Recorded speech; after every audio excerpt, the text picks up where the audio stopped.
My brother said the house should go to the sun. He said it standing in my kitchen like I wasn't even there. And my father nodded like my name wasn't already on the deed. For a second, I honestly thought I had misheard him. Not because Luke had never been arrogant. He had. All his life. But there was something so clean about the way he said it. So casual. So practiced. Like he wasn't pitching an idea or starting a fight. Like he was just reminding everybody of a rule that had always been there. The house should stay with the sun, he said again. He had one hand on the back of a chair and a half-empty beer in the other. My father was leaning against the counter. My mother was standing by the sink with a dish towel twisted between her hands, which meant she was anxious but trying not to look like it. And I was right there, 5 feet away, holding the file folder that had my closing documents in it. My house, my name, my deed. And somehow my brother still thought the word sun was supposed to override all of that. It was a Sunday afternoon in July. Hot enough that the air coming through the screened porch felt like someone breathing on you. My air conditioner had been acting up for 2 days. Which is why my parents were there in the first place. My father had offered to come by and take a look.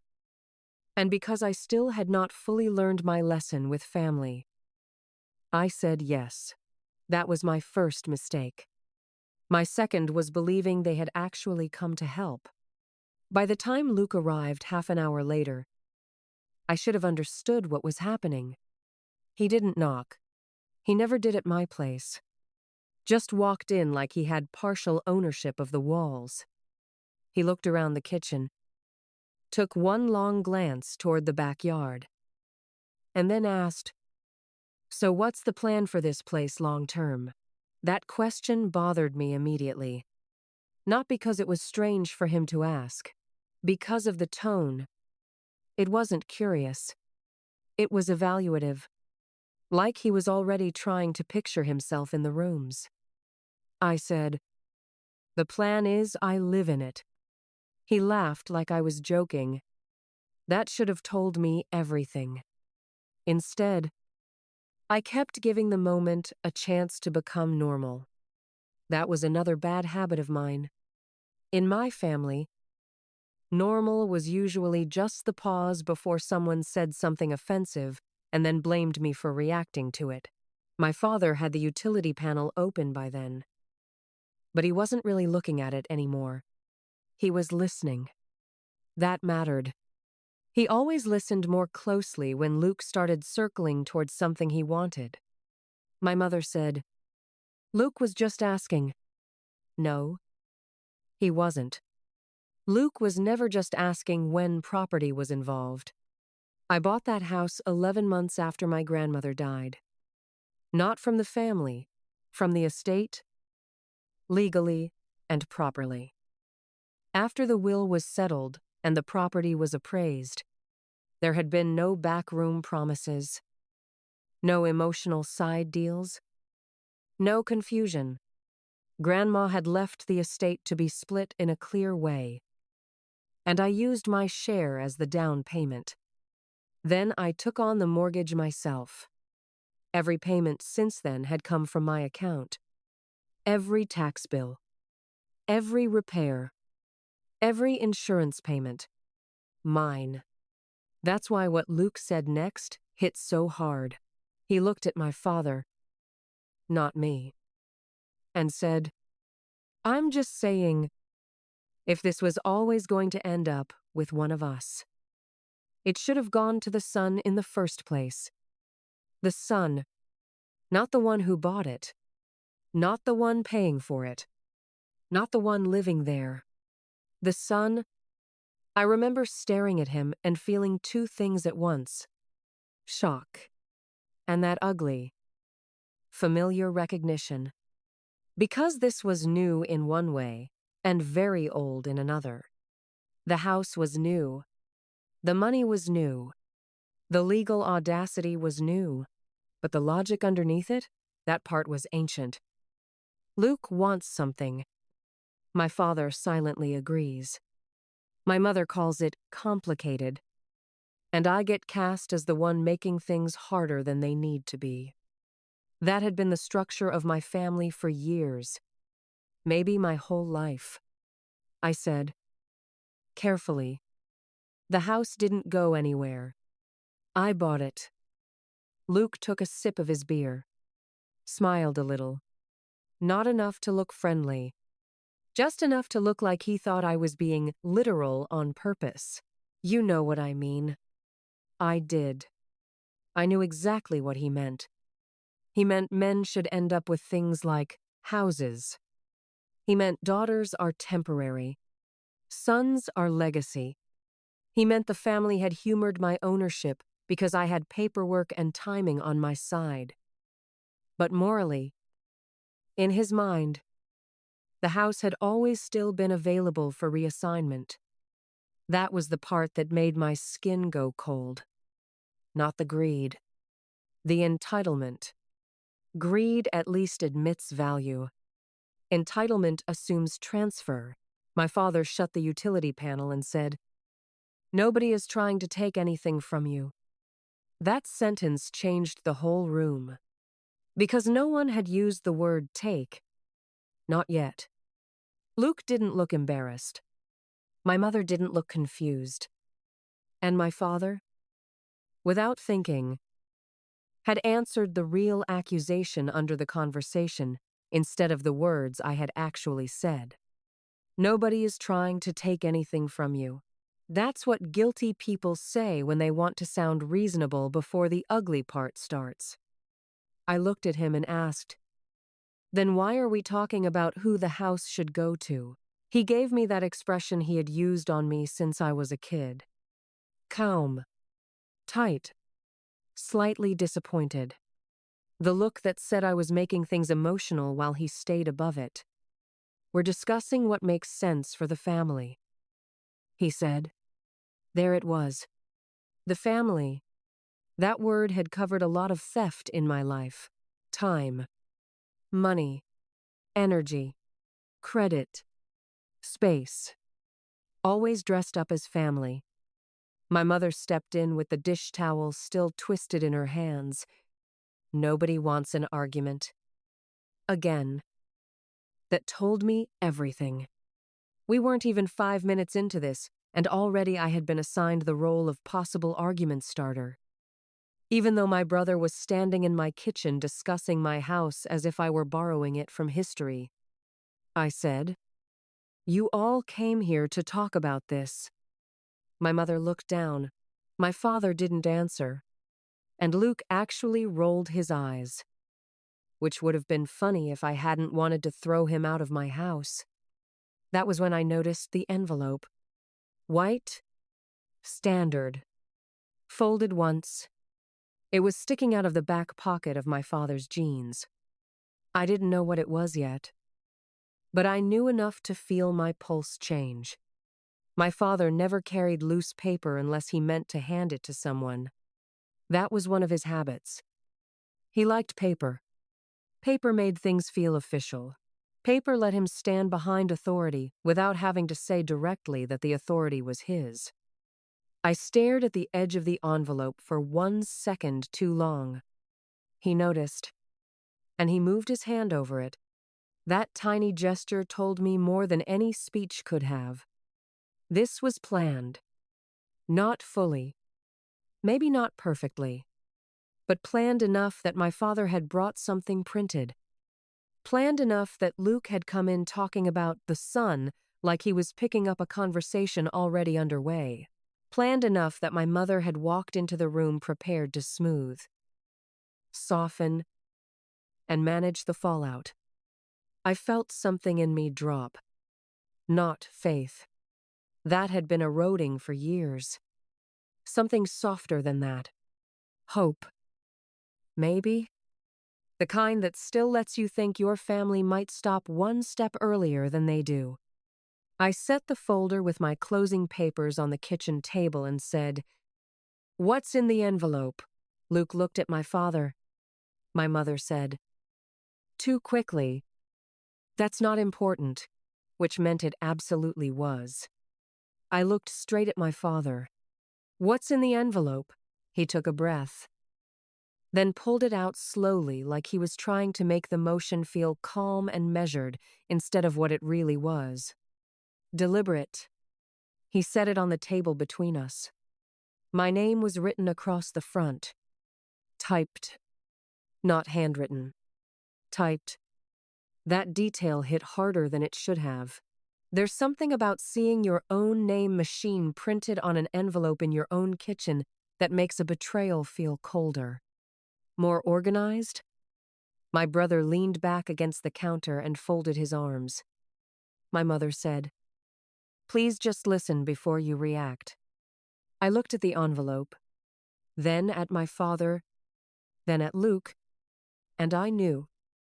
Right then, before I even opened it, that this was going to be bigger than one disgusting sentence about the sun. Because people don't bring typed envelopes into family conversations unless they think paper is about to do something. Emotion alone can't. I slid one finger under the flap. And that was when my father said, in the calmest voice he had used all day, "Before you get upset, you need to understand we're trying to fix a mistake your grandmother." I didn't answer right away after my father said that. Not because I had nothing to say, because I was trying very hard not to say 10 things at once. The envelope was still on the table between us. My name typed across the front. My father's hand resting too close to it. My brother leaning against my counter like he belonged there. My mother already halfway into peacekeeping mode.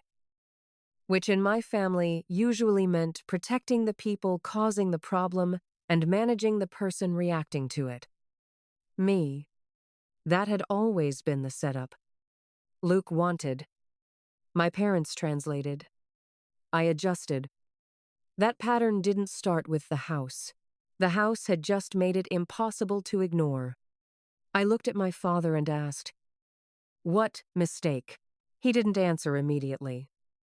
That mattered. With my father, a pause usually meant one of two things. Either he was choosing words carefully, or he was buying time because the version he wanted to tell had not fully formed yet. My mother jumped in first. "She means your grandmother made decisions when everyone was emotional?" she said. There it was. Not even subtle. Not the legal details. Not the estate process. Not the fact that I had bought the house from the estate. Legally, after appraisal, after the will was settled, after every paper had been signed the right way. No, she went straight to emotion. That was always her move when facts weren't going to help her. Emotion blurred things. Emotion made ugly choices sound understandable.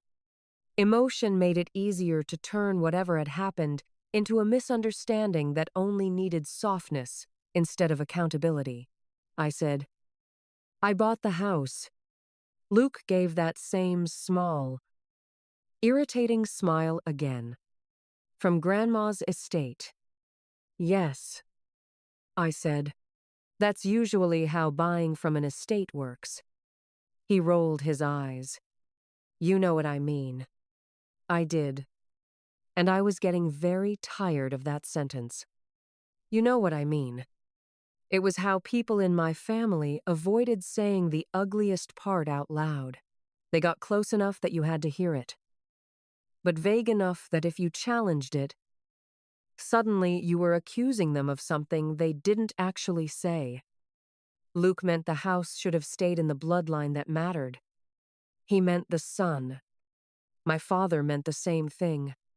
He was just old enough and careful enough not to say it first.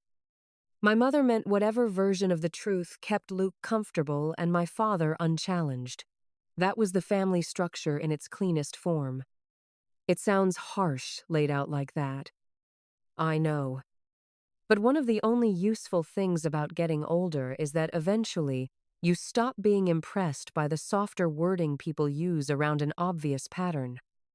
You stop calling it complicated. You start calling it repetitive. My father finally said, "We are trying to prevent a bad long-term decision from becoming permanent." I laughed once. Not because it was funny, because he had just found a way to describe my legal ownership of the house as a temporary administrative issue. I said, "It's already permanent. My name is on the deed." My father's face stayed exactly the same. That was one of the things that made him hard to deal with growing up. He almost never looked angry when he was pushing hardest. He looked patient, mildly disappointed, reasonable, like the only real problem in the room was that everyone else was getting emotional and forcing him to state the obvious. That look fooled people. It did not fool me anymore. "We're discussing what makes sense," he said. There was that phrase again. What makes sense? Another family phrase that usually meant, what benefits Luke? What saves face? What keeps my father in charge? And what I am supposed to give up without turning it into a whole thing. My mother stepped closer to the table. "Nobody is trying to upset you," she said. That line almost made me angry enough to smile, because the typed envelope with my name on it was still sitting there untouched. They had come into my house with some kind of prepared paperwork.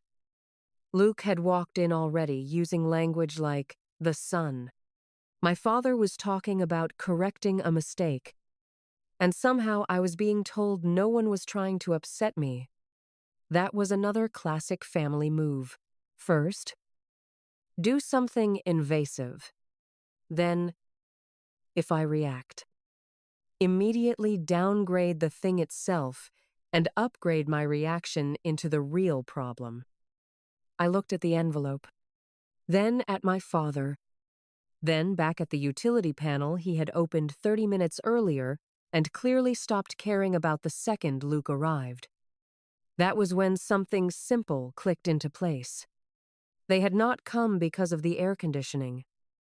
They had come because they wanted the house, or more precisely, because they wanted to begin something official enough to scare me into thinking the house was negotiable. That's the part people who haven't grown up around this kind of family don't always understand. It's rarely a straight demand the first time. It starts with atmosphere, pressure, suggestions dressed as practicality, concern that sounds almost kind if you don't listen closely. That's how they test you. Luke was still leaning against the counter like he had all day, casual, beer in hand. Looking around my kitchen, my walls, my backyard view like he was already half inside ownership. He said, "You have to admit, this place makes more sense with me." I actually stared at him. He said it so casually, not angrily, not defensively, just like it was obvious. "With you?" I repeated. He shrugged. "I'm the son." There it was again. Cleaner this time, and somehow worse. I could feel my mother tense before she spoke. "Luke?" Not like that.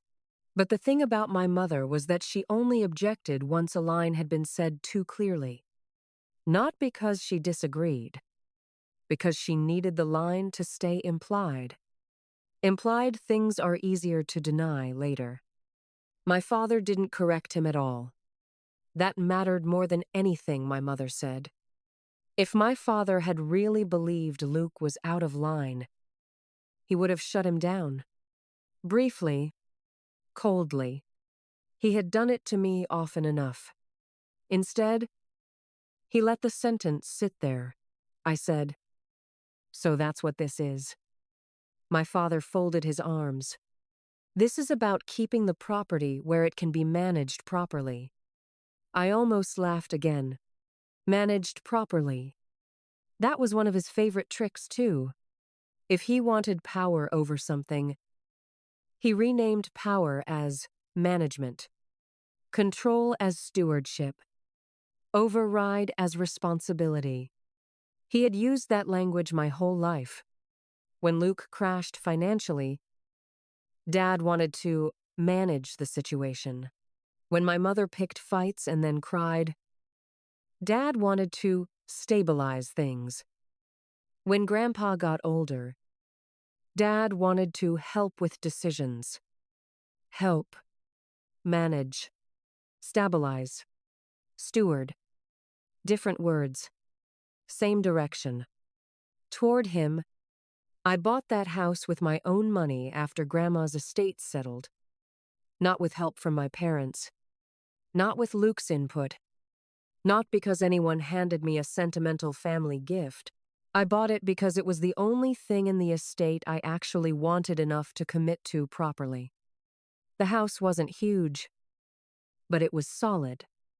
Old wood floors, a screened porch, a backyard just big enough to feel private without becoming a second job. It needed work, but it was mine. I knew exactly what that mortgage cost me every month. And I paid it anyway because it was worth it to have one place in my life that didn't depend on my family's mood. That was what made the scene in the kitchen feel so ugly. It was not just entitlement. It was intrusion. They had brought their whole old system into the one place I had built outside it. My mother must have seen something shift in my face, because she changed tactics. Mara, she said softly, no one is saying you've done anything wrong. That was not comforting. That was set-up language. It meant the next sentence would be worse. She looked at the envelope and then at me again. We're saying there may be a better way to handle this than having the house sit with you long-term. There it was. Finally. Not direct enough to, quote, cleanly later, but clear enough. Sit with you. Like the house was not mine. Like it had only been placed with me temporarily. Like I was holding something that had not truly settled. My father gave the slightest nod. Like she had phrased it better than he would have. That was when I knew for sure this had been rehearsed. Maybe not line by line, but enough. Enough that Luke came in using the sun. Enough that my mother had her softening language ready. Enough that my father had brought paper. That paper still sat there, untouched, and the longer it stayed unopened, the more it seemed to shape the room. Luke kept glancing at it. My mother avoided looking at it too directly. My father stayed close enough to it that it felt less like an envelope and more like a controlled release. I said, if you came here to discuss a real problem, say it clearly. My father's eyes narrowed just slightly. You want clarity? Yes. He slid the envelope half an inch toward me with 2 fingers. That small movement did more than a raised voice would have. Because now there was no pretending this had just turned into a family discussion. He had brought a document for me. Planned. Printed. Ready. My mother said, please read it before you react. Another warning. Another sign. Another attempt to pre-frame whatever my reaction was going to be as the unstable part of the scene. I put one hand on the envelope but didn't open it yet. Instead, I looked at Luke. When did you all talk about this? He shrugged too quickly. We've all been thinking it. That answer gave away more than he realized. Not just he had been thinking it. Not Dad. Not Mom. All. My father immediately stepped in. The exact timing is not important. Of course it was important. Timing is always important when people arrive in your kitchen pretending to help and bring typed paperwork instead. I looked at my mother. You too? She gave me the saddest look she could manage. The one that used to work on me when I was younger because it made me feel like I was already failing some invisible test of compassion. "We're trying to think about the future," she said. No. They were trying to take something in the present by pretending it belonged to the future. That was the difference. I slid one finger under the flap. No one moved. Even Luke went quiet. And that silence told me one last thing before I opened it. Whatever was inside. They were all already treating it as the thing meant to move me. Not persuade me. Not discuss with me. Move me. That made my stomach go cold. I pulled the paper out and unfolded it. And before I even got to the second line, I knew the air conditioner had never been the reason they came. If you asked my family when this started, they would probably say it started with the house. That would be convenient. It would also be a lie. By the time Luke stood in my kitchen talking about the sun, the real pattern was already old. Not dramatic in a way strangers would notice. Just steady. Repetitive. Built out of the same parts over and over until everybody in the family knew their role without having to say it. Luke wanted. My parents adjusted. I absorbed. That was the structure. It started so early I almost missed it while it was happening. When we were kids, Luke was spirited. That was the word people used when they liked him and didn't want to call him selfish. He could be funny, charming, easy in short bursts. Teachers liked him. Neighbors liked him. Girlfriends liked him for the first few months. My father admired him. Not for being reliable. Luke wasn't. Not for being steady. He definitely wasn't. My father admired the way Luke moved through rooms like he belonged at the center of them. He liked that confidence. He mistook it for substance. My mother handled Luke differently. Softer. More emotionally. If my father respected him for what he might become, my mother protected him from what he kept failing to become. There was always a reason.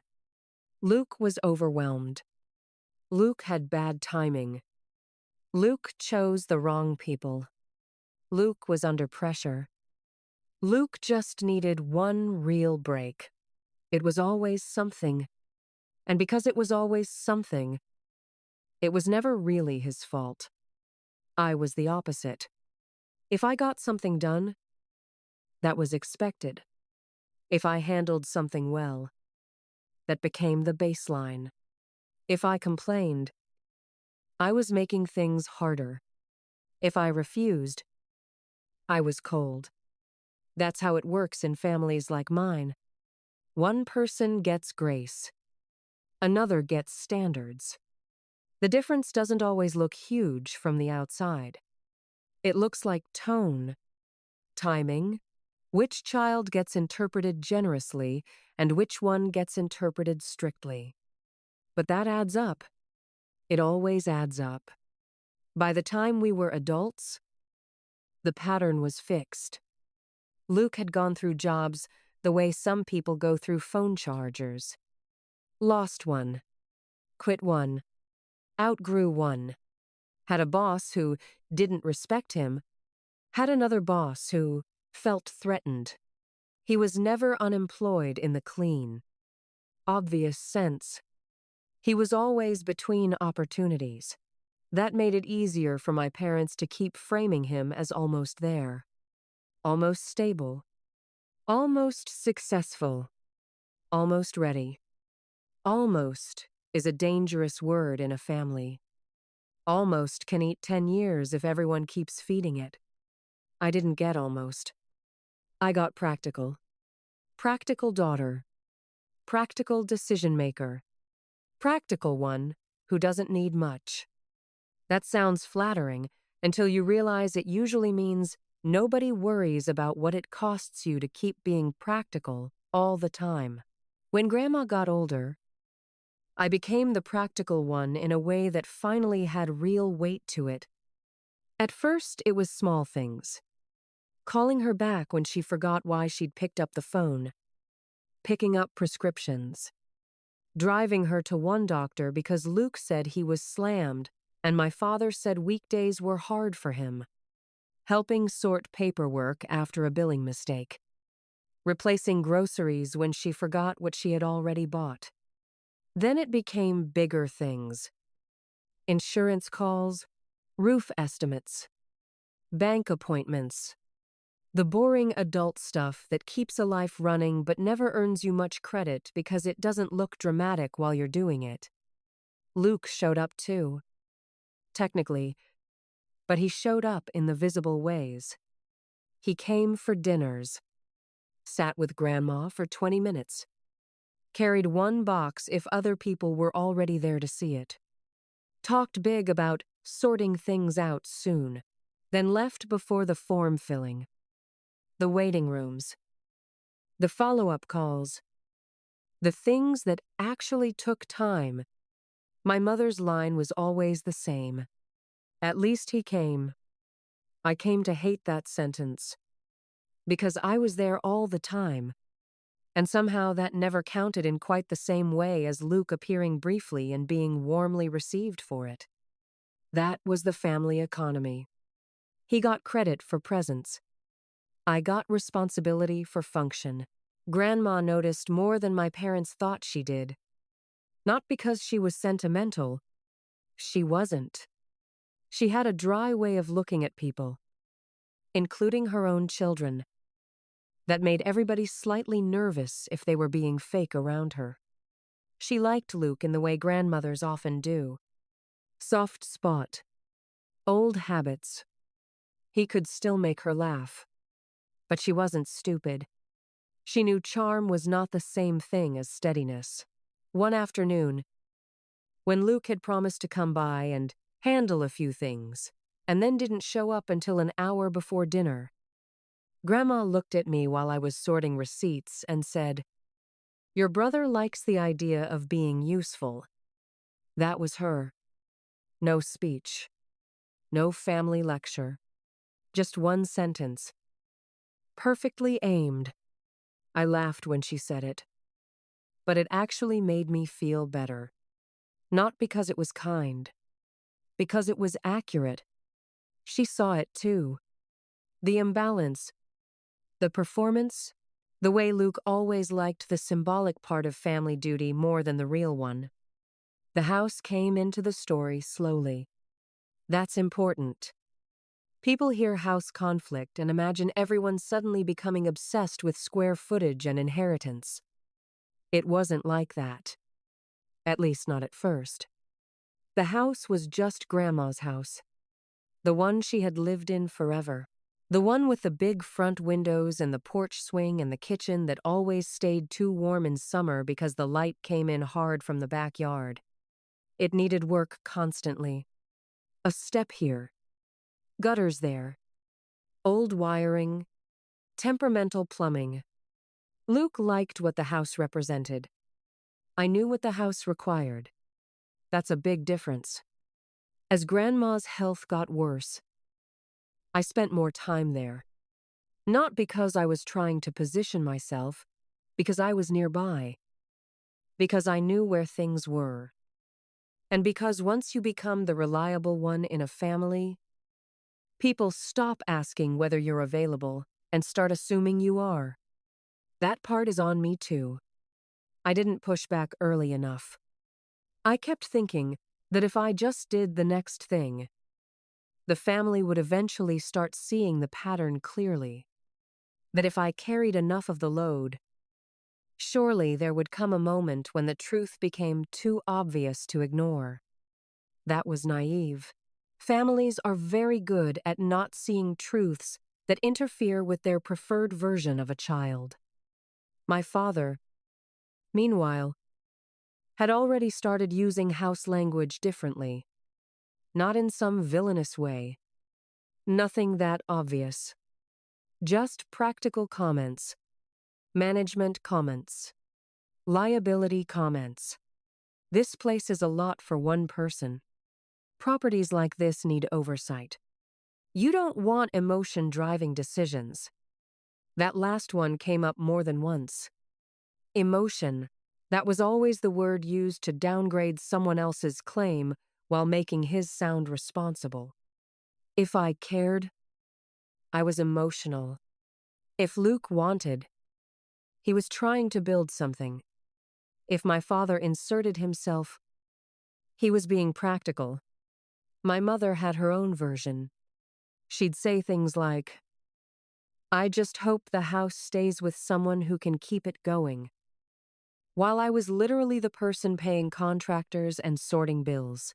Or, "Luke has always had a connection to this place." Which was technically true if by connection you mean childhood memories and 0 monthly payments. There is a very specific kind of family manipulation that works by making ownership sound less important than emotional symbolism. That's how people try to get you to surrender things cleanly. Not by proving they deserve them, by suggesting it would be selfish not to let feelings outrank facts. After Grandma died, the estate process was straightforward. That part matters. There was no suspicious surprise will, no weird late amendment, no secret transfer. The estate was handled properly. The house was appraised. My share was my share. I chose to use it as the down payment and took on the mortgage myself. That house was not given to me for free. I bought it.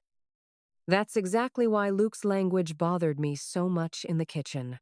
Because he was talking like I had stumbled into possession of something the family was still morally entitled to rearrange. That was never true. But I could feel my parents wanting it to become true over time. Not openly. Never openly. Just through pressure. Through tone. Through repetition. Luke needed a reset. Luke needed stability. Luke had always imagined raising a family in a place like that. I was one person. I was practical. I could always figure something else out. That was another phrase my mother used. You can always figure something else out. Which, translated, meant you are the one we expect to move when the golden child wants more room. I should also be honest about one thing. There were moments, especially during the first year in the house, when I almost let their framing get to me. Not because I thought Luke deserved it, because family pressure is exhausting when it never quite becomes a direct demand. It sits around the edges of conversations. It shows up in jokes, sighs, weird comments, awkward pauses after holidays. It makes you feel like you are somehow creating strain by simply keeping what is yours. That wears a person down. There were evenings I'd sit alone in the kitchen after my parents left and think maybe it would be easier to sell. Buy a smaller place. Start over somewhere that didn't have family memory attached to it. But every time I thought that, the same truth came back. If I gave up the house, it would not stop with the house. It would become the rule. Luke wants. My parents approve. I surrender. That's why the scene in my kitchen hit so hard. Not because it was the first time I had seen the pattern, because it was the first time they stopped hiding it behind softer language. The son, 3 words, and suddenly the whole old structure was standing in the room with me. My brother's entitlement, my father's approval, my mother's managing tone, my own stupid, lingering hope that maybe this time they had really come to help with the air conditioner. That was the backstory. Not one giant betrayal. A long series of smaller ones that taught everyone in the family what they were allowed to expect from me. I unfolded the paper, and before I got halfway down the page, I knew exactly what kind of afternoon this had turned into. It wasn't a suggestion. It wasn't a family proposal. It wasn't even one of those manipulative, we just want to talk about options conversations my parents loved because they could always deny what they were really pushing for. It was a formal notice. Not quite an eviction notice. Not yet. But close enough to make my hands go cold. A letter from an attorney. Typed. Clean. Confident. It said there were questions about the transfer of the property. It said there were concerns about whether the house had been intended to remain under my sole control long term. It said the family wanted to resolve things without unnecessary escalation. That phrase made me stop reading and look up. Unnecessary escalation. My brother had just said the house should go to the son. My father had brought legal paper into my kitchen. And somehow, even in writing, I was already being cast as the person most likely to escalate. That was almost impressive. I looked at my father and asked, "You had a lawyer draft this?" My mother answered before he did. "It's just a letter." I laughed once, because that was such a perfect thing for her to say. Just a letter. Not just anything else. Ever. Never just the pressure. Never just the entitlement. Never just the manipulation. Only my reaction got magnified. The weapon always got minimized. I looked back down. There were phrases in there that were meant to do one thing, make me doubt my footing. Family intent. Long-standing expectations. Improper concentration of inherited value. Potential claim. Potential claim. That part hit me harder than I expected. Not because I thought they were right. They weren't. The estate had already been settled. The house had already been appraised. I had already bought it through the proper process and taken on the mortgage in my own name. Legally. This was clean. But that's the thing about family pressure. It doesn't have to be right to be destabilizing. It just has to arrive in the right tone. Official enough to make your pulse jump. Soft enough that if you call it hostile, people act like you're overreacting. That was the whole design of the letter. Not to win in court. To make me wobble first. I looked at Luke. He was watching me read with that same infuriating, almost lazy confidence. Like the hard part was already done. Like once the paper was in my hands, the rest would happen naturally. That was what made me angrier than the letter itself. Not the threat. The certainty. He really thought I was the kind of person who could be moved with the right combination of shame, legal language, and family pressure. Maybe that was my fault. Maybe I had been too accommodating for too long. I said. So this was the plan. My father folded his arms. The plan was to address something that should have been discussed months ago. There it was again. The neat language. No one is taking your house. No one is threatening you. We are addressing something. We are discussing something. We are handling something. All verbs designed to make him sound responsible and me sound unstable if I pushed back. I said, "You mean you're contesting my ownership?" My mother stepped in immediately. "No one is contesting anything." I held the paper up slightly.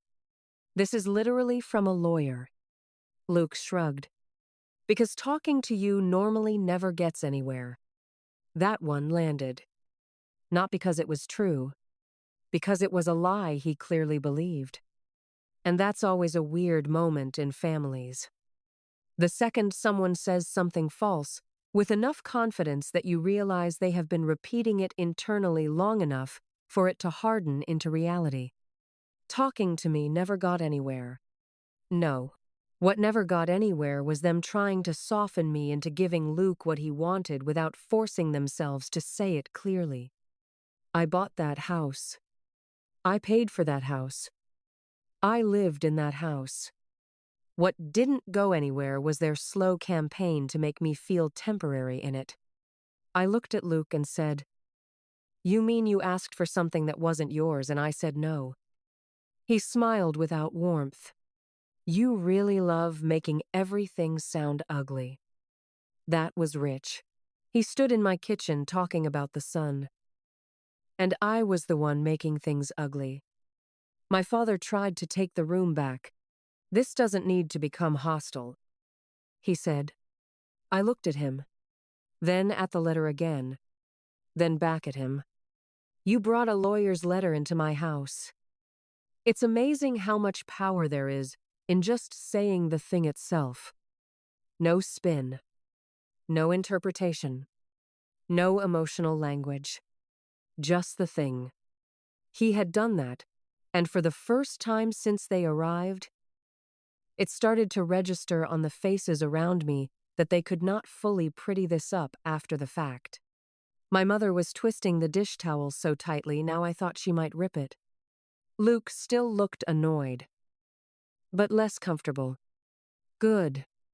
He should have been.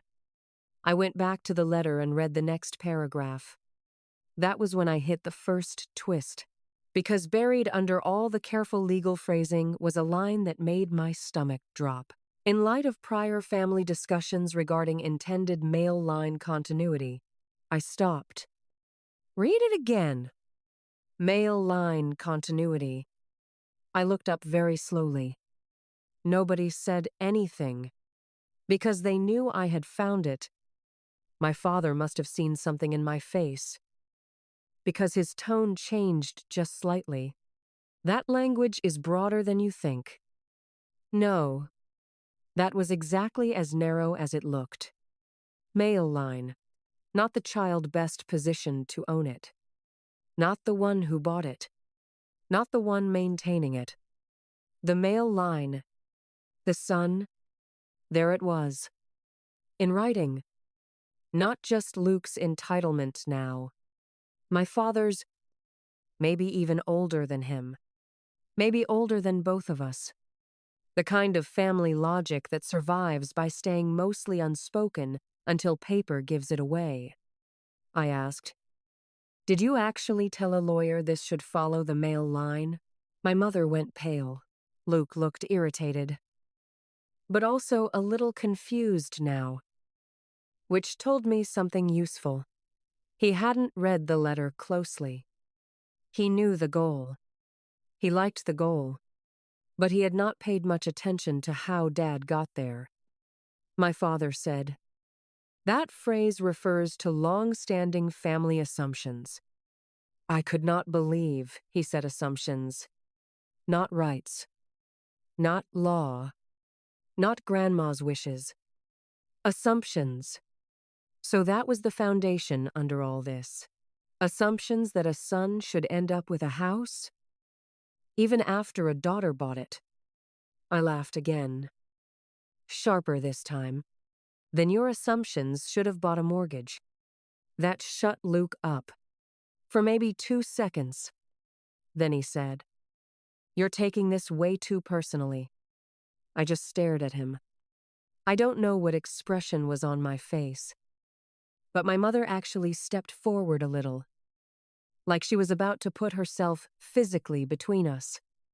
Not because she was protecting me, because she could feel the conversation finally moving out of the soft zone she preferred. Way too personally. About my house, my deed, my mortgage, my kitchen. That line did something useful. Though, it clarified the whole thing. This wasn't just greed. It was dehumanization. They had been talking about the house for so long as a family asset. A symbolic legacy. A male line issue. A property to be properly managed. That they had partially erased the fact that I was a person standing in the middle of it with legal ownership. That's what entitlement does when it sits around long enough. It starts flattening the real owner into an inconvenience. I set the letter on the table. Carefully, very carefully. That mattered too, because in my family, once you start moving too fast, everybody acts like speed itself is the danger. My mother would call me upset. My father would tell me to calm down. Luke would smirk and say this was why no one could reason with me. So I slowed everything down. I looked at my father and said, "You brought this here because you thought paper would scare me." He didn't answer. That was answer enough. I said, "And you brought Luke because you thought that would make this feel inevitable." Still nothing. Now my mother said, "Mara, please don't turn this into some conspiracy." That word almost made me smile, because families like mine love that move too. The second coordination becomes visible. They call it paranoid, to name it. I said, "Then tell me I'm wrong." No one did. That silence was the real inciting incident. Not the letter, not even the phrase, mail line continuity. The silence. Because that was the moment the air conditioner story died. The concern story died. The we just want to talk story died. All that was left was this. My brother believed the house should go to him because he was the son. My father had found language formal enough to try to push that belief into legal space. My mother had come ready to manage the emotional fallout, and they had all walked into my house, expecting me to accept the opening move without forcing them to say the ugliest part plainly. I picked up the letter again. Then I picked up my folder with the deed and closing documents. And that was when my father said the line that pushed the whole thing over the edge. "If you force this," he said, "you may end up losing more than you think." I looked at him. At Luke. At my mother. At the paper in my hand. And that was the first second all afternoon I stopped feeling shocked and started feeling something much more useful. Alert. Because now I knew this wasn't just pressure. It was a plan. And if they had brought a lawyer's letter into my kitchen, then somewhere in that plan there had to be one thing they were counting on me not to remember. The deed, my name, and exactly how clean the sale had actually been. The second my father said I might lose more than I thought, I stopped hearing the room the same way. Up until then, it had still felt possible barely. Stupidly possible that this was just a pressure tactic. Ugly. Yes. Planned. Clearly. But still maybe something built to scare me into being reasonable. That sentence changed it. Because you don't say lose more unless you think you have leverage somewhere beyond the obvious. And if they had leverage, it had to be in the paperwork, not the emotional paperwork. The real kind. I looked down at the letter again, then at the folder in my other hand, my deed, my closing documents, the settlement statement, the estate sale paperwork. All of it was right there because I had been sorting files that morning before the air conditioner started acting up. That part suddenly felt less like coincidence and more like timing they hadn't expected. Good.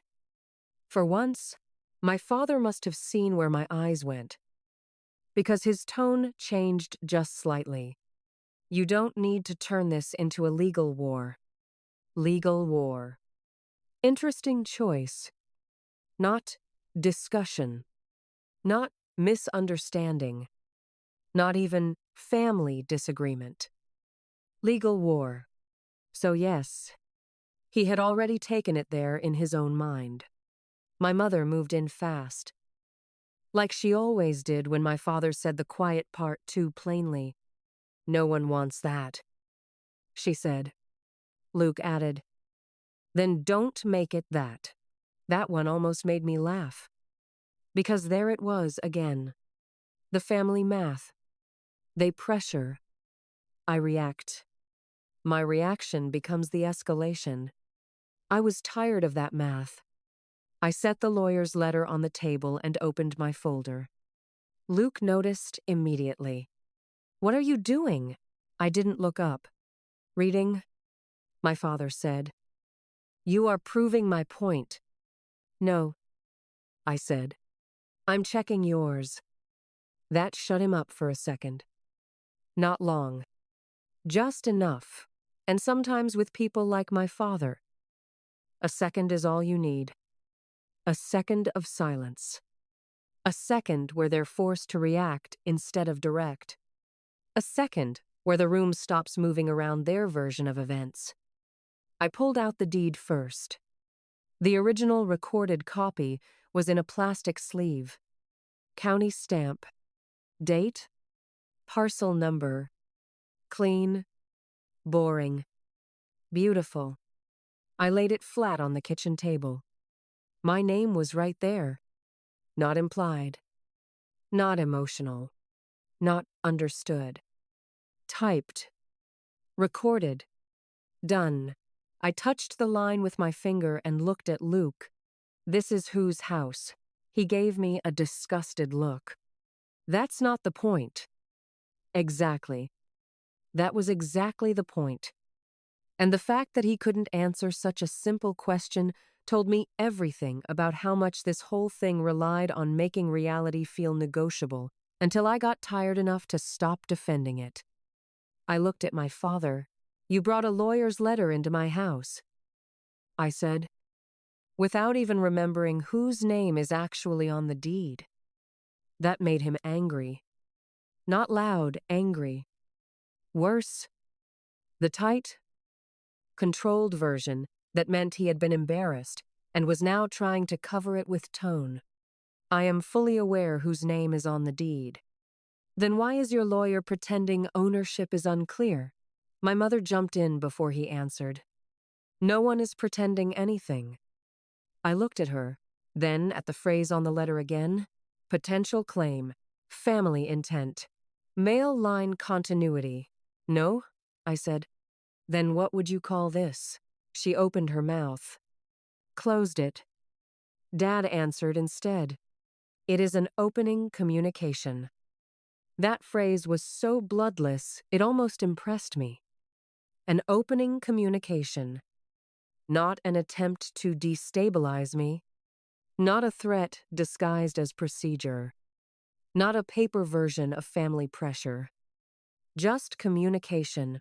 Luke crossed his arms and said, "Nobody's saying you have to leave tomorrow." That line did something useful, because it told me what he thought this was. A process. Pressure first. Movement later. Not one clean demand, but a staged campaign. They were not trying to drag me out of the house that afternoon. They were trying to get me mentally off balance enough to accept the next step. That mattered. It also meant this had gone further than one stupid Sunday conversation. They had already imagined the next steps. I looked at Luke and said, "So you've talked about what happens after this?" He shrugged too fast. "No, I'm just saying, that's exactly what you're saying." He rolled his eyes, but didn't answer. Again, useful. My mother tried the soft route. "We're trying to keep this from becoming more painful than it has to be." Painful. That was her favorite substitution whenever cruelty had already happened, and she needed the room to focus on emotional temperature instead of blame. I said, "Then maybe don't come into my kitchen with a lawyer's letter and a theory about the male line." That landed hard. Not because I shouted it, because I didn't. The calmer I stayed, the worse their position looked. My father stepped closer to the table. Not aggressive enough to be called that. Just close enough to reclaim visual space. He put 2 fingers on the edge of the letter. like proximity to paper still gave him authority over it. The issue, he said, is not the recorded title. I stared at him. Then I said, that should worry you. Luke frowned. What does that mean? I didn't answer him, because suddenly I understood what my father was trying to do. He was shifting away from ownership. That meant he couldn't win there. So the new argument had to be about process, undue influence, family intent, emotional vulnerability, something in the estate sequence, something about Grandma's state of mind, something about how the sale happened. Not because those things were real, because he needed another door once the deed stopped being useful to him. That was the escalation. Not louder voices. A new theory. I reached back into my folder and pulled out the settlement statement. Then the purchase agreement. Then the wire confirmation from my bank. I set each one on the table in a line. Luke actually looked annoyed at the amount of paper. Good. Let him be annoyed. This was the problem with people who live off entitlement. They hate records. Records make desire look lightweight. This, I said, tapping the bank record, is my down payment. Then the settlement sheet.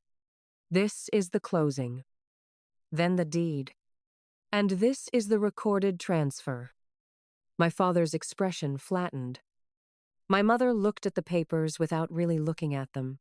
Luke stared for a second and then said, Nobody's arguing you signed things. There. Again. That almost made my heart slow down. Because every time they tried to redefine the issue, they showed me where the weakness was. If nobody was arguing, I signed things. Then they had already given up on that part. So what was left? Narrative. Always narrative. The sale should never have happened that way. Grandma was emotional. I was around too much. The son was the intended continuity.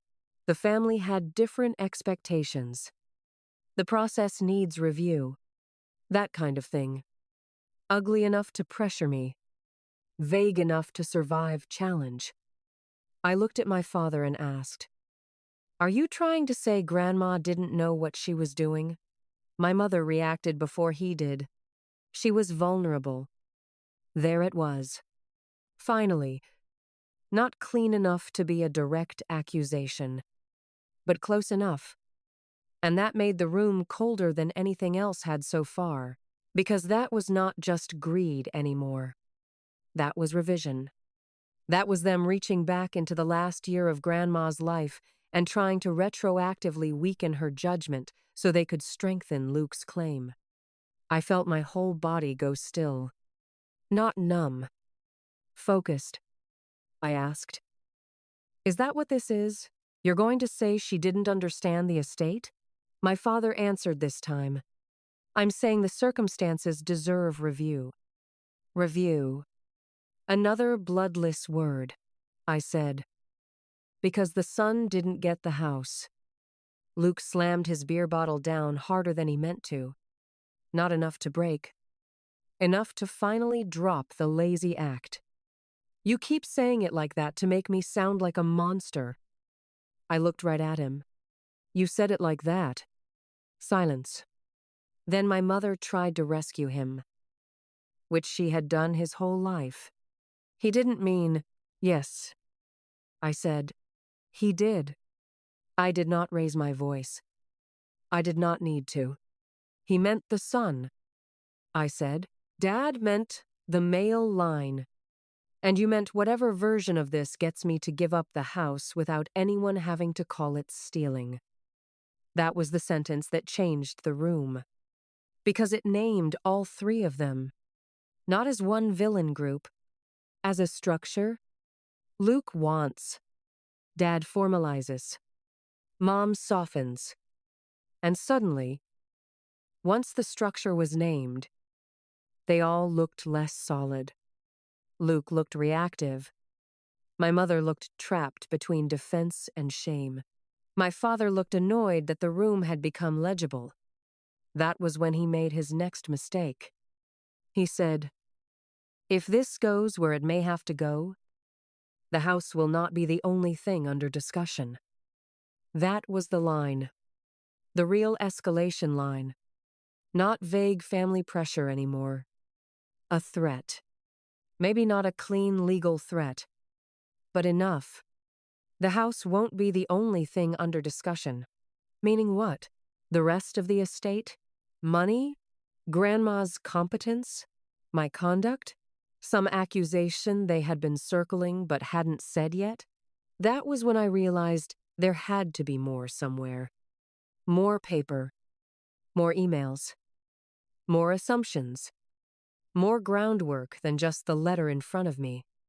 Because people like my father do not threaten broadly unless they think they have backup. I looked at him and said, "What else have you already put in writing?" That got me something. Not from him. From my mother. She looked at him too quickly. There it was. Tiny. Fast. But there. Enough. Enough to tell me this had already moved beyond the envelope. Enough to tell me she knew there was something else. Enough to tell me my father had not come here with one document and a bad idea. He had come here with a sequence. And if that was true, then I was already later in their plan than I had thought. I closed my folder. Not because I was done, because I had suddenly understood the next step. The table wasn't the whole battlefield. The paper trail was. The second I realized there had to be more paper, I stopped arguing with the letter itself. That was not the real fight anymore. The letter was bait. Pressure. A first move. The real danger was whatever my father thought he already had lined up behind it. I looked at him and asked, "What else have you sent?" He gave me that same tight, controlled look he'd been using all afternoon. The one that was supposed to make me feel like I was already being unreasonable for asking direct questions in my own kitchen. "Nothing that concerns you yet," he said. That was a mistake. A big one. Because you don't say yet unless there is something else. Luke heard it too. "What does that mean?"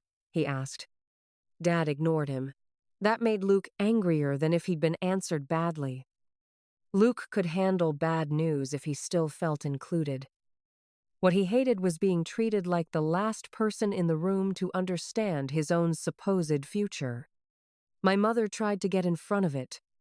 "We are not doing this now," she said. Again with that. Not denying. Not clarifying. Just trying to stop the conversation at the exact second it got too close to something real. I looked at her and said, "You already did this now. You brought it into my house." Then I turned back to Dad. "What else have you sent?" This time he didn't answer at all. He just looked at the folder in my hand.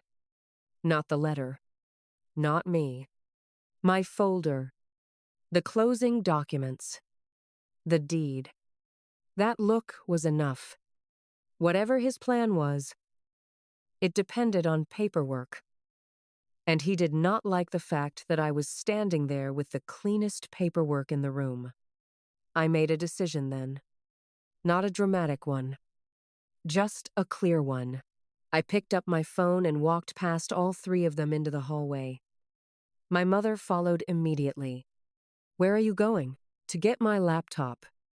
That was true. My laptop was in the den. And if there was already a paper trail moving around without me, I was done staying in a room where I only had the version they'd carried in. Dad called after me. "Mara." Not loud. Still controlled. That was what always made him exhausting. He could be at the center of something ugly and still sound like the only sober person in the room. I kept walking. That was new. Usually, By that point in any family conflict, I would have stopped to explain myself, clarified that I wasn't trying to make things worse, tried to prove I was still being rational. I didn't. I went straight to the den, got my laptop, and came back to the kitchen. Luke had moved away from the counter now. My mother was standing with both hands flat on the table. Dad hadn't moved much at all, but his stillness had changed. It no longer looked calm. It looked calculated. I sat down, opened the laptop, and logged into my email. That was when my father finally asked the question he should have asked earlier. "What are you doing?" I looked up at him. "Checking what you forgot." Luke frowned. Mom went pale. Dad said, "Do not do this impulsively." I almost laughed. Impulsively. That word was so ridiculous in context that it nearly broke the tension for me. He had brought a lawyer's letter into my house. Let my brother talk about the sun, floated family intent, and hinted I could lose more than the house. And I was the one being warned not to act impulsively because I opened my own email. There were estate messages there. Of course there were. I keep things. Receipts, closings, email threads, attachments. I'm not obsessive about paperwork, but I am organized. And that had annoyed my family for years, because organized people are harder to gaslight cleanly. I searched Grandma's estate attorney first, then the title company, then the county recorder, then the estate file folder I'd made when I bought the house. It took less than 2 minutes. That was the worst part. 2 minutes. That was all it took to find the first thing that changed the entire room. An email chain from the week before closing, from the estate attorney, forwarded to me at the time with a note that said, "For your records." There was some family pushback, but everything is resolved. Closing remains on schedule. I clicked it open. There were earlier messages attached underneath. One from my father, one from the attorney, one from someone at the title company. And suddenly the whole kitchen went very quiet. I could feel all 3 of them watching my face change as I read. Luke said, "What is it?" I didn't answer him yet, because I was reading the line twice to make sure I wasn't giving my own hope too much power. My father had emailed the estate attorney before the sale closed. Not after. Before, and in that email, he had argued that the property should remain within the direct family line through the son, because that outcome would supposedly reflect the long-term family understanding of the property. The son. In writing, not Luke running his mouth in my kitchen now. Not my mother smoothing things over. My father, on record. Before I bought the house, I looked up at him. He knew. That was the thing. He knew exactly what I had found from the way I was looking at him. Luke stepped closer. "What is it?" I turned the screen toward him. Not all the way. Just enough. He leaned in. Read a few lines. Then straightened up slowly. "Dad?" No answer. I clicked the next message. The attorney's reply. Short. Polity. Devastating. It said the estate had no obligation to follow informal family assumptions. That the house would be sold through the agreed legal structure. And that no beneficiary had any superior claim based on gender or birth order. There it was. Everything he was trying to push now had already been shut down once. Cleanly. In writing. Before I ever bought the house. That was the twist. Not that he wanted the house to go to Luke. I already knew that. It was that he had already tried this route before and lost. And instead of accepting that, he had waited until after the house was mine. After the deed was recorded, after I had taken on the mortgage, and then brought in a second lawyer to make it feel unsettled again. That's what made the whole thing snap into focus. He had not come to discuss anything. He had come to reopen something he had already failed to stop. Luke looked at Dad again. His voice had changed now. Less entitled. More alarmed. You already knew they said no. Dad's answer came too slowly. It was a different stage of the process. That was not a denial. And Luke knew it. My mother did too. She said, Richard. Just his name. Nothing else. That's how I knew this had gone past even her preferred version of events. She had probably known he'd been talking. She may even have known he'd objected. But I don't think she knew there was already a clean written refusal sitting in my inbox while she stood in my kitchen telling me we were all just trying to think about the future. I clicked one more attachment. This one was from the title company. It confirmed the closing had been completed without objection after review. Without objection after review. So not only had Dad tried to stop it, he had failed. Officially, then waited until later to try to pressure me with a new lawyer once the property was already in my name. My father finally stepped toward the table. Closed the laptop. That was the first openly wrong note in his voice all day. Not loud, but stripped. No patience. No reasonableness. No management language. Just command. I looked at him and said, You already tried this before I bought the house. No answer. You lost. Still no answer. You knew the sale was valid. That got me something. Not from him. From my mother. She sat down. Just dropped into the nearest chair like her legs had given up on supporting her through the story any longer. Luke said, You told me this was unresolved. Dad looked at him and said, It was never settled properly. There it was again. His private religion? Not what the law settled? What he accepted. And that was the clearest thing he had said all day.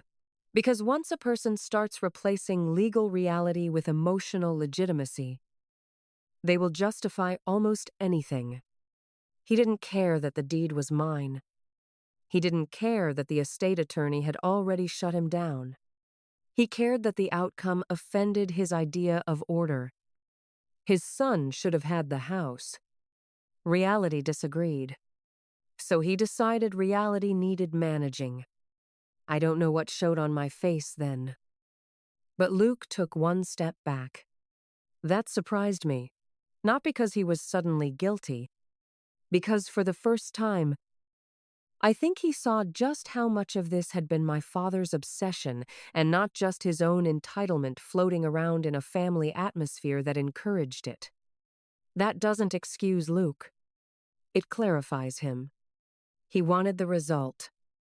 Dad built the campaign. That matters.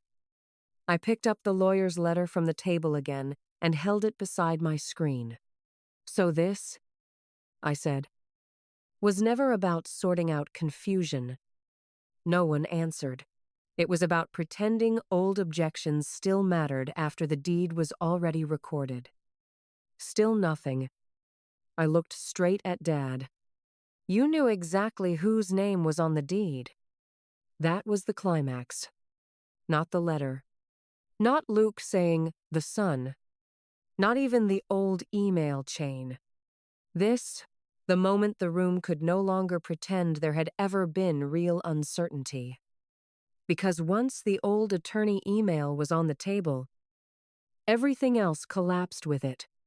The family concern, the practical discussion, the suggestion that this was all still open to interpretation. No. Dad had already tried to block the sale and failed. Then he waited. Then he came into my house with a fresh letter and a sun-shaped argument and hoped I would forget that paper beats preference. My mother whispered, "Richard, what did you do?" He didn't answer her. He looked at me and said, "If you push this any further, you are going to tear this family apart." That line would have worked on me once, maybe even a year earlier. Not then. Not with the old email still open on my screen. I said, "No, you already did that. I just found the record." And that was the exact second he realized I was no longer going to carry the emotional burden of keeping his version of the family intact. For a second, nobody said anything after that. Not my father. Not my mother. Not Luke. That was new. Usually in my family, silence only lasted until someone found the right soft words to cover whatever had just happened. My mother would smooth it. My father would reframe it. Luke would roll his eyes and act like everyone else was exhausting. Then somehow the original offense would disappear under all the repair work I was expected to do. Not this time. The old email was still open on my laptop. The letter was still on the table. The deed was still sitting in its plastic sleeve beside my coffee mug.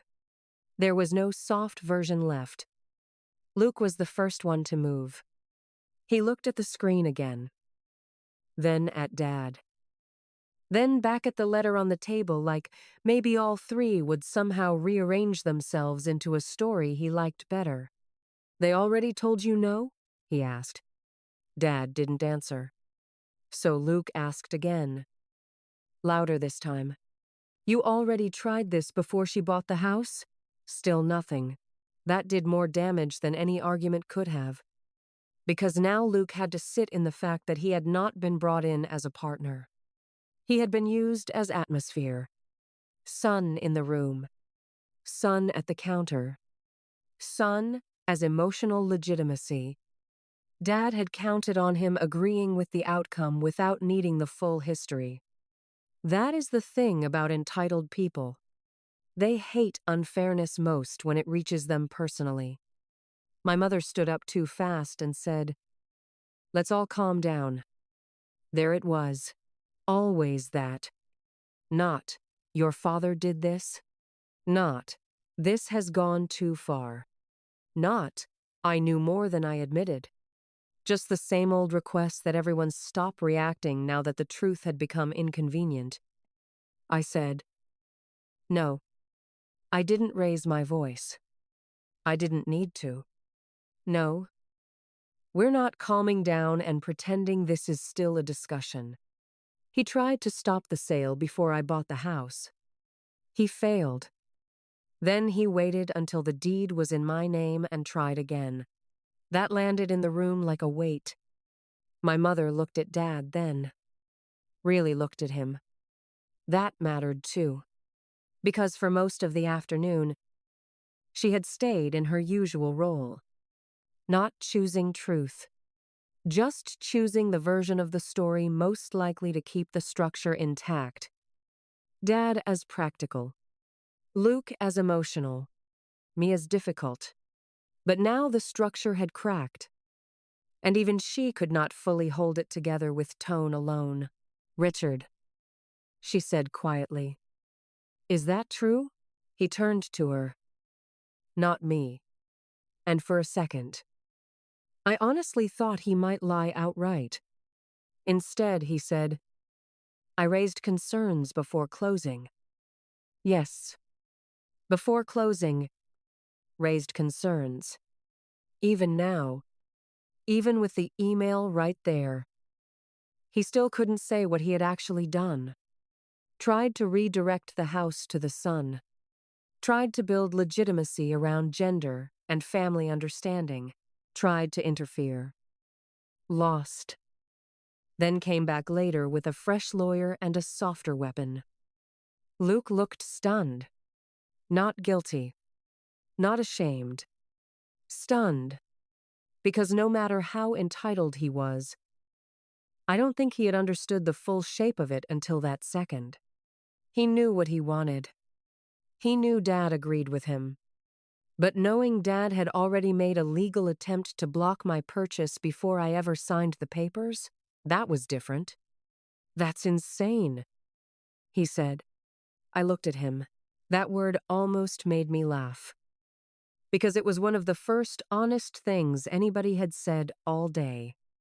My father's face hardened. You don't understand the larger issue. Luke barked out a short laugh. No. I think I do. You lost once. Then came over here with this? He tapped the lawyer's letter with 2 fingers. After she already bought it? That was the reversal. Not because Luke suddenly turned into a good brother. He didn't. But because the line of loyalty in the room had shifted. For years, the family structure had flowed in one direction. Dad leads. Mom cushions. Luke benefits. I absorb.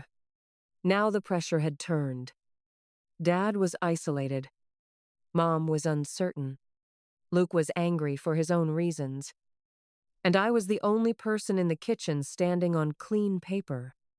That mattered. More than emotion. More than history. Paper matters when a family has spent years trying to live in implication. I closed the laptop halfway and said, I'm done talking about this like it's still up for debate. Dad gave me a cold look. You are not in a position to dictate terms. That line would have worked on me once. I know it would have. A year earlier. Maybe even 6 months earlier. I would have felt myself slipping into explanation mode. Trying to sound measured. Trying to prove I was not overreacting. Trying to rescue the conversation from becoming too much. But something had already changed too much in me by then. Not because I had become fearless. Because I was tired. Tired enough to stop volunteering for my own erasure. I looked at the deed. Then at the old email. Then at the new lawyer's letter. And I said, actually, I am. My mother flinched. Luke went still again. Dad did not. That was one of the things about him. Even when he lost ground. He hated showing it. He would stand in the middle of a collapsing story and still speak like he was conducting the cleanup. This can still be resolved privately, he said. Private. Of course. That was always the last refuge of people who had just been caught doing something ugly. Keep it in the family. Keep it off record. Keep it soft. Keep it deniable later. I said, no. It can be documented. That line changed the room. It was so simple. But it did exactly what I needed it to do. It moved us out of family emotion and into sequence. Not hurt. Not misunderstanding. Record. My father said, do not threaten me. I actually stared at him for a second. Then I said, you brought the threat into my kitchen. Silence again. Then my mother made the mistake that ended the last bit of sympathy I still had for her that day. She said, you don't have to destroy everyone over one bad decision. Destroy everyone. There it was. The old family burden. Not, your father made a calculated move. Not, Luke said something vile and entitled. Not, we came here to pressure you. No. I was now being asked to consider the feelings, futures, and stability of the very people who had just tried to treat my ownership like an administrative error. That had always been my role. To feel the consequences on behalf of the people causing them. I was done. I looked at her and said, then maybe everyone should have thought about that before deciding my house was still available. She stared at me like she didn't recognize me. Maybe she didn't. Because the version of me she knew best was the one who softened the truth before handing it back to them. The version who still cared whether they felt judged. The version who thought staying good and staying quiet were somehow related. That version was gone by then. Luke sat down heavily in one of the kitchen chairs and dragged a hand over his face. "So what happens now?" he asked. Not to me. To Dad. That was the part I noticed first. Even now, his instinct was still to look upward in the family structure for answers. Not across. Dad didn't answer him. So I did. Now I make sure this entire paper trail is preserved. That got Dad's attention faster than anything else had. His head turned toward me sharply. "You are not sending private family communications anywhere." I laughed. It came out meaner than I intended. "Private family communications? You hired a lawyer." He took a step toward the table. "I am warning you." "No." I cut in. "You are late." That stopped him. And it was true. He was late. Late to stop the sale. Late to stop me finding the old email. Late to stop the deed from being recorded. Late to stop the paper trail from showing exactly what this was. That was justice too. Not revenge. Timing. I picked up my phone. My mother asked, "Who are you calling?" I said, "The estate attorney first. Then my real estate attorney if I need to." That changed her face completely. Because unlike Luke, she understood what outside voices meant. Not just conflict. Structure. Witness. Sequence. People who did not care about family tone or who meant well. People who only cared what happened and when. Dad knew it too. That would be a serious mistake, he said. I looked him dead in the eye. "You already made one." Then I called. The estate attorney didn't answer personally. It went to the office line first. Then voicemail. Then an emergency contact option. I left my name, the property address, the estate file number, and one clean sentence. My father sent a lawyer's letter attempting to challenge the house transfer after previously objecting and being denied before closing. I have the email record and the deed in front of me. That was all. No speech. No tears. No extra emotion. Just sequence. That was enough. I ended the call and immediately emailed the old chain. The new lawyer's letter. And a photo of the recorded deed to myself. My backup account. And the attorney's office contact address on file. My father watched all of it happen. Didn't touch me. Didn't stop me. That told me something important. For all his confidence, he knew the second things became traceable, he had less power. Not more, Luke said quietly. "Dad, what were you thinking?" That was the only time all afternoon he sounded like a son instead of a claimant.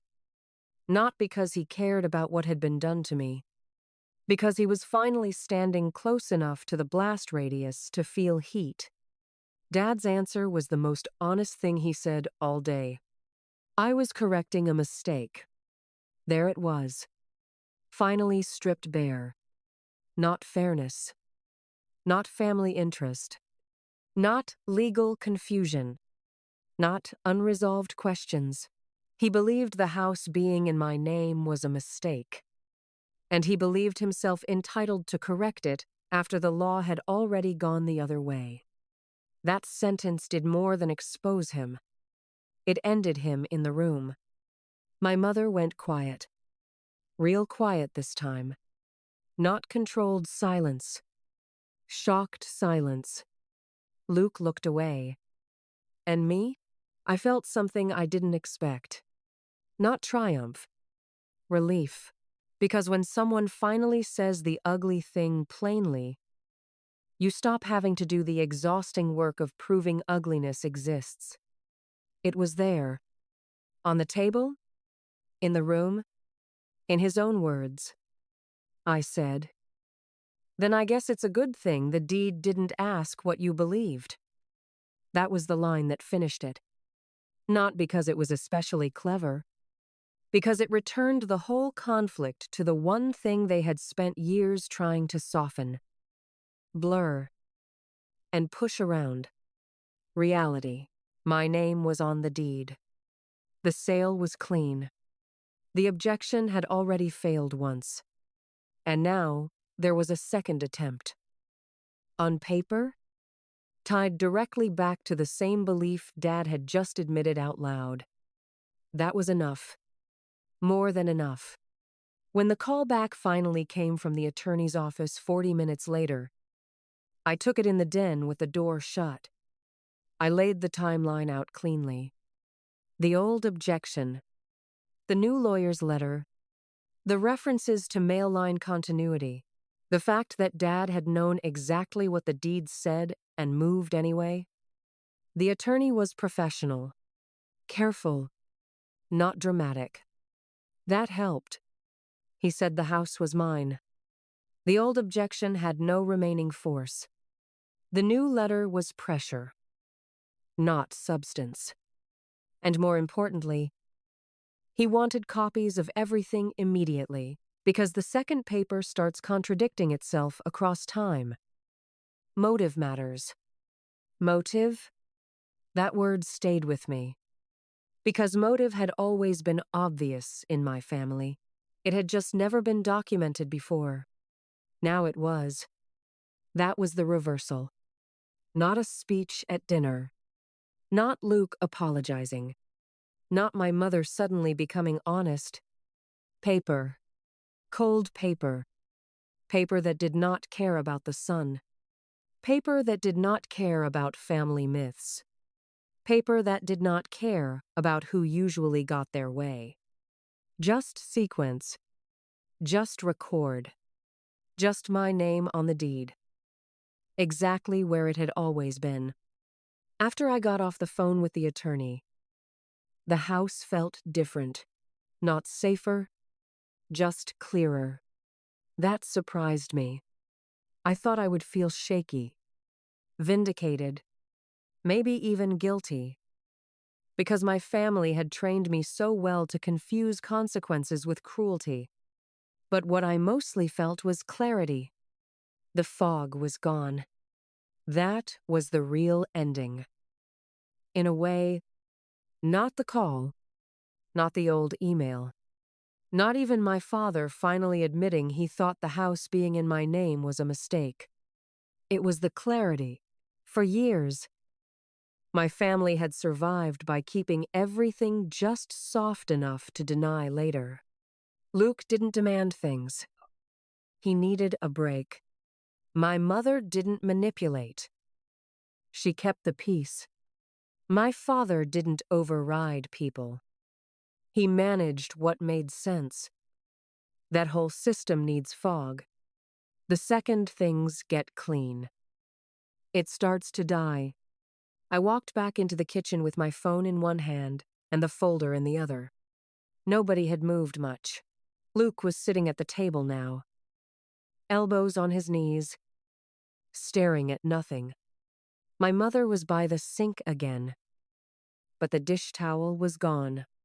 She looked tired in a way I hadn't seen all afternoon. Not sad exactly. More like she had run out of ways to turn the room back into something manageable. My father was still standing. Of course he was. He always preferred standing in the middle of a problem. It let him look more in control than he was. I said, "The attorney confirmed the house is mine. The old objection has no force. He also wants copies of everything." No one answered. That silence told me more than any denial would have. My father already knew the sale was valid. Luke already knew Dad had hidden that. My mother already knew the family version of events had not survived contact with paper. Still, my father tried one last time. He said, "You've made this uglier than it needed to be." That would have worked on me once. I know it would have. A year earlier, maybe even 6 months earlier. I would have stopped and wondered if he was right. If I should have waited. If I should have spoken more gently. If calling the attorney had been too much. If keeping the deed and the old email and the new letter all in the same story made me seem cold. But the thing about patterns is that once you really see one, you can't unsee it. And by then, I saw all of it. The old objection, the new letter, the son language, the male line continuity line, my mother's softening, Luke's entitlement, my father's obsession with correcting an outcome he didn't like. So I looked at him and said, "No, you tried to make it look cleaner than it was." That was all. Nothing dramatic, but it hit, because that was exactly what he had done. He hadn't just tried to take the house. He had tried to take it in a way that would still let him feel principled afterward. That mattered to him, probably more than the house did. Luke finally spoke then, quietly. "So that's it?" I looked at him. He didn't sound angry anymore. He sounded lost. Not because he loved me. Not because he'd had some moral awakening.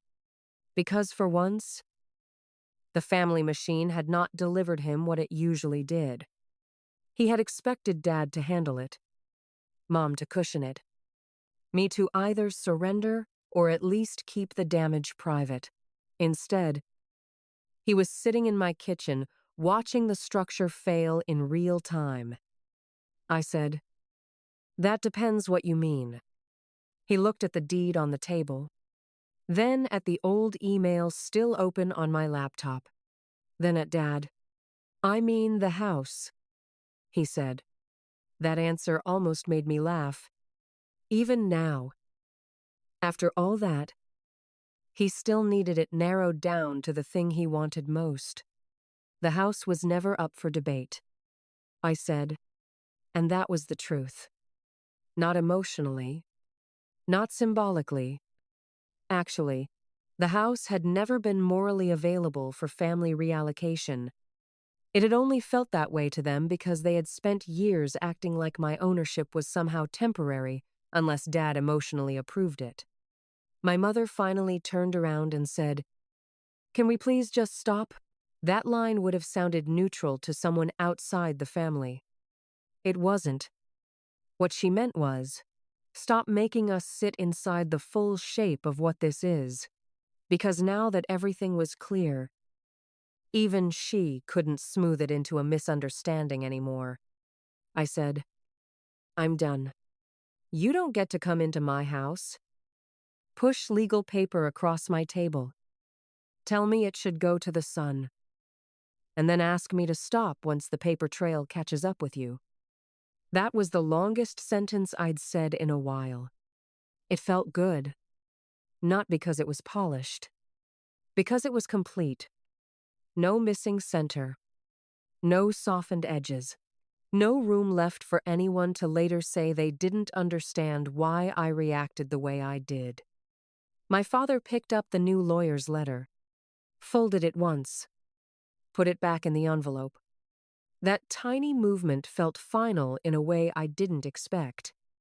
Not because the conflict was over, because the performance of the afternoon was.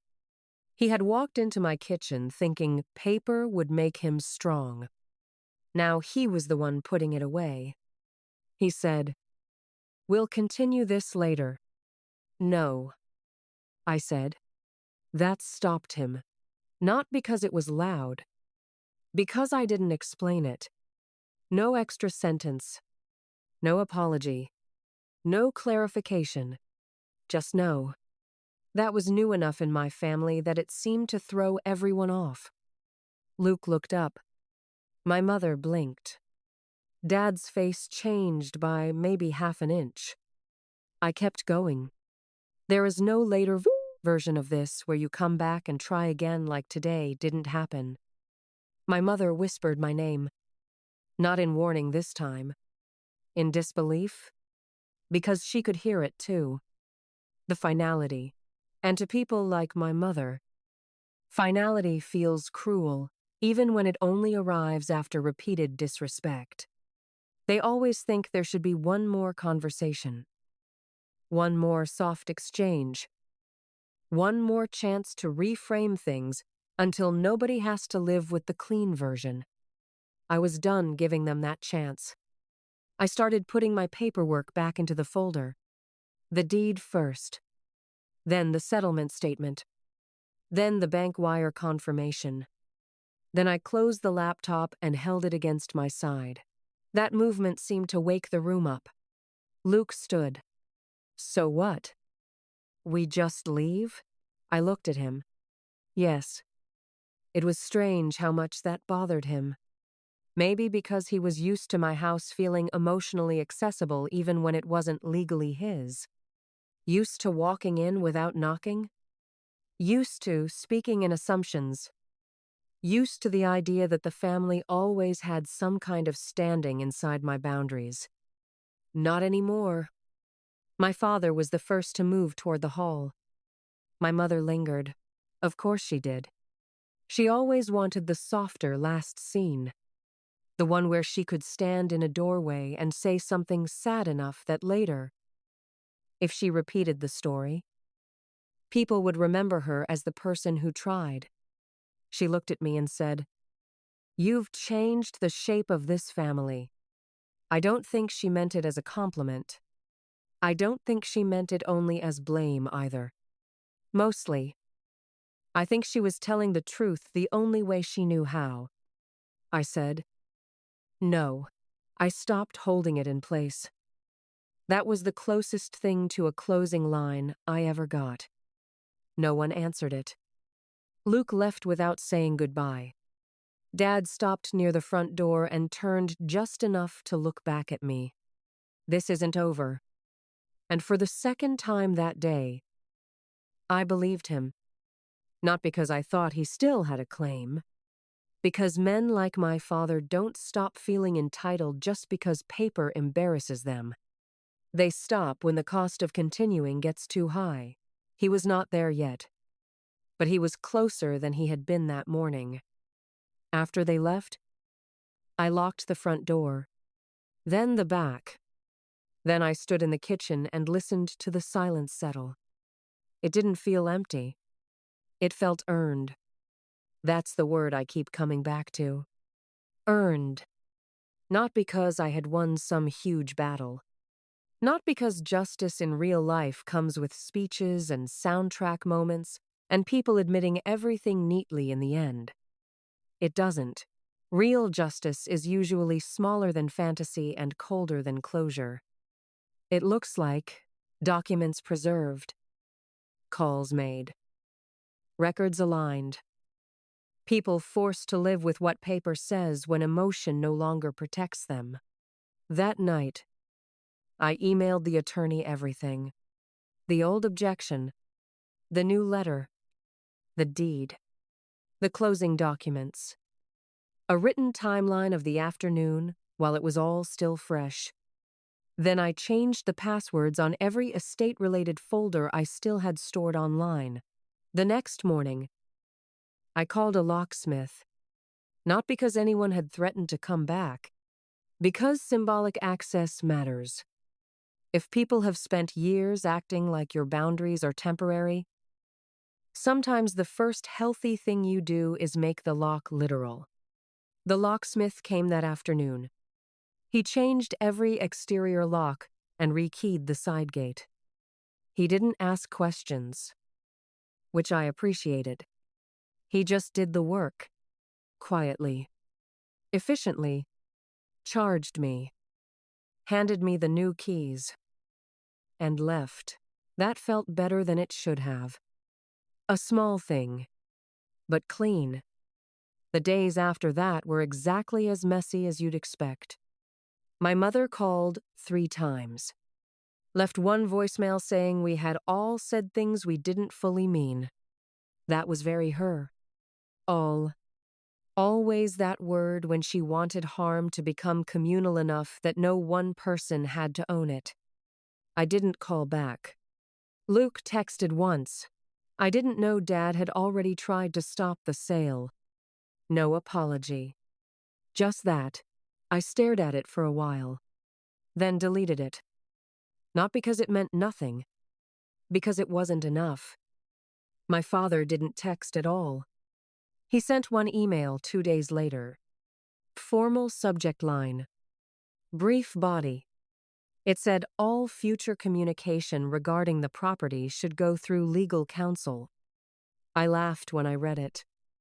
Not because it was funny, because after a lifetime of dragging me into emotional labor, he had finally shoved the whole thing into the one arena where he had already lost twice. Paper. He thought paper made him strong as long as he introduced it. He forgot it also remembered things. That was the ending. Not that everyone learned a lesson. They didn't. Not that Luke became a better man. He didn't. Not that my mother woke up one day and realized peace built on favoritism is just another form of control. As far as I know, she still doesn't see it that way. The ending was simpler. The house stayed mine. The record stayed clean. And for the first time in my life, when my family tried to turn entitlement into inevitability, reality held. That's enough for me. More than enough. Because what I wanted, in the end, was never revenge in the fantasy sense. I wanted the thing they kept trying to blur. Fact. My name on the deed. My money in the house. My ownership. My boundary.